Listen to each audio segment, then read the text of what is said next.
princípio fundamental de contagem. Se há X modos de se tomar uma decisão D1 e tomada a decisão D1, há Y modos de se tomar a decisão D2, então o número de modos de se tomar sucessivamente as decisões D1 e D2 é o produto X vezes Y, que é exatamente o que nós vimos fazendo nos exercícios anteriores. Essas ações caracterizam-se por serem compostas por mais de uma realização, sucessivas e independentes. Vamos ver alguns exemplos para ficar mais claro essa definição. Quantos números de 3 algarismos podemos formar com os algarismos 1, 2, 3, 4, 5 e 6? Para a casa das centenas, nós vamos ter 6 possibilidades. Para a casa das dezenas também, porque não foi nos dada nenhuma restrição quanto a isso de haver repetição ou não de números. Para a casa das unidades também de forma análoga. Então, aplicando o PFC, nós vamos ter 6 vezes 6 vezes 6 igual a 6 ao cubo, que é igual a 216. Então, nós vamos ter 216 números de 3 algarismos, utilizando esses algarismos que foram dados na questão. Nesse exemplo 4, nós vamos ter o seguinte: quantos números de 3 algarismos distintos podemos formar com os algarismos 1, 2, 3, 4, 5 e 6? Uma observação que vocês têm que se atentar quanto a isso, que deve ser 3 algarismos distintos. Então, para a casa das centenas, nós temos 6 possibilidades. Para a casa das dezenas, não vamos ter 6 possibilidades, porque aqui eu não posso ter um algarismo repetido, o mesmo algarismo que eu usei na casa das centenas.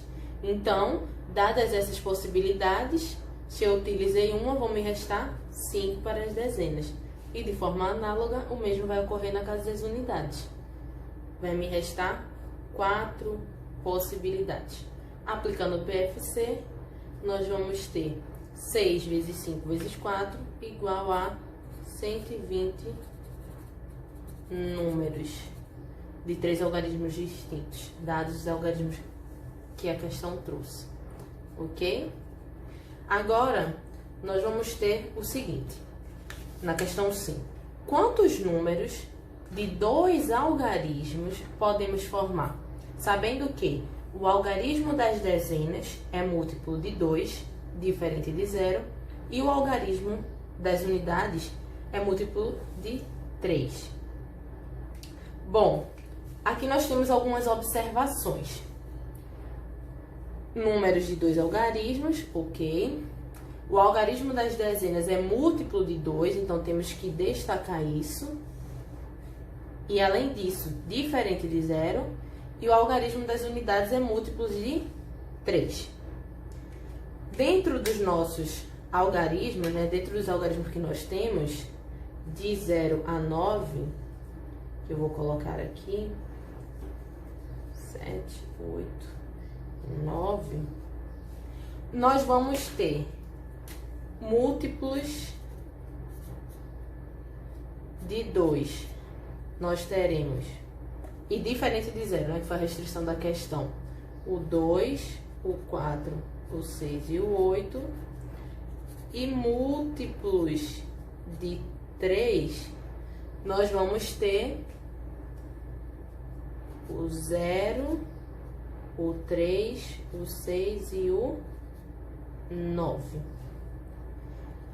Então, se são números de 2 algarismos, eu vou ter aqui dezenas, aqui unidades. Para a casa das dezenas, nós temos quantas possibilidades? 4 possibilidades. Para a casa das unidades, nós vamos ter quantas possibilidades? 4 também.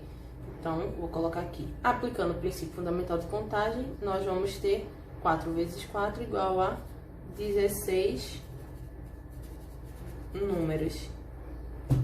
Tudo bem? Fatorial de um número natural.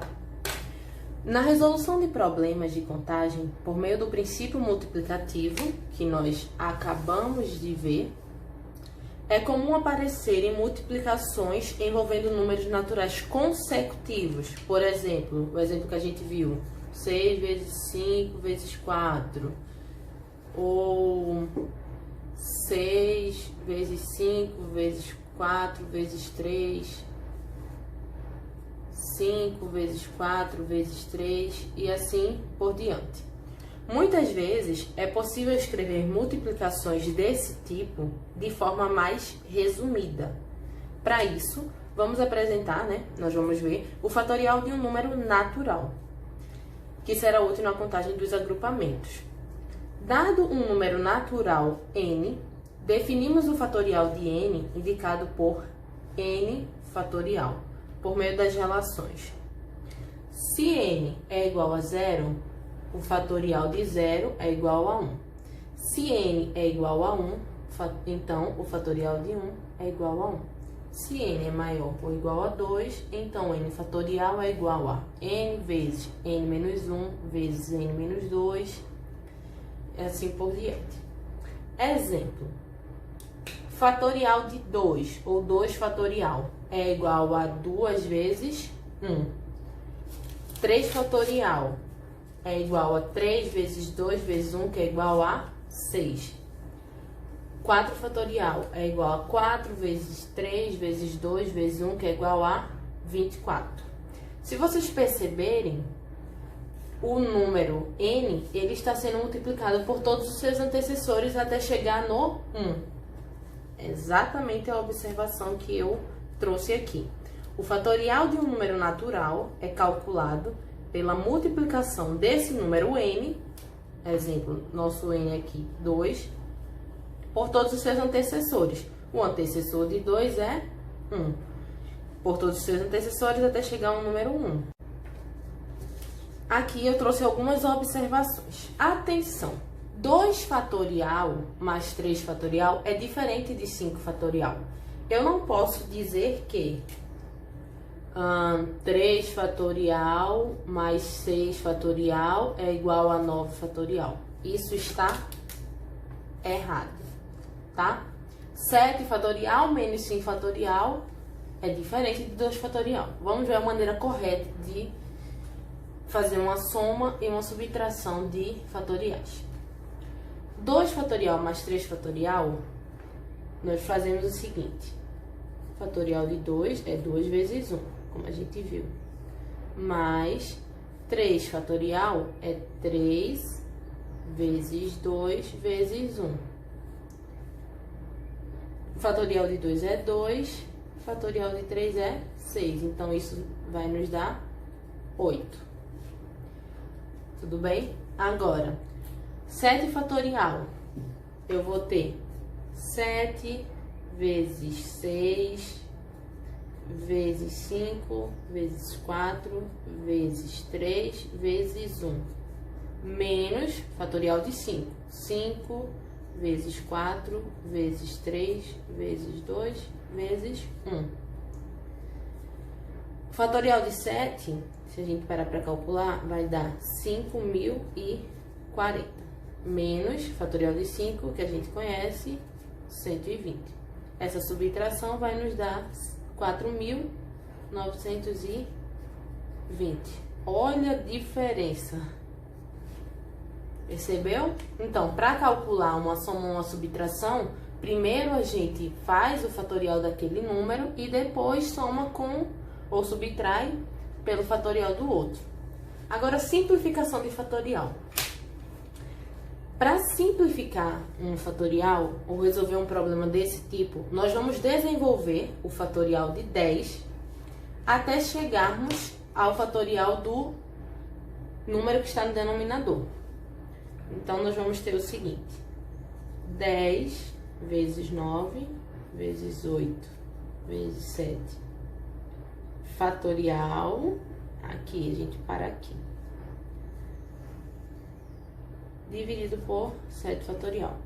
Se eu divido 7 fatorial por 7 fatorial, eu vou ter 1, né? O famoso cancelar. Então, aqui nós teremos 10 vezes 9 vezes 8 é igual a... Vamos recorrer aqui à nossa calculadora. 10 vezes 9 vezes 8, que é igual a 720.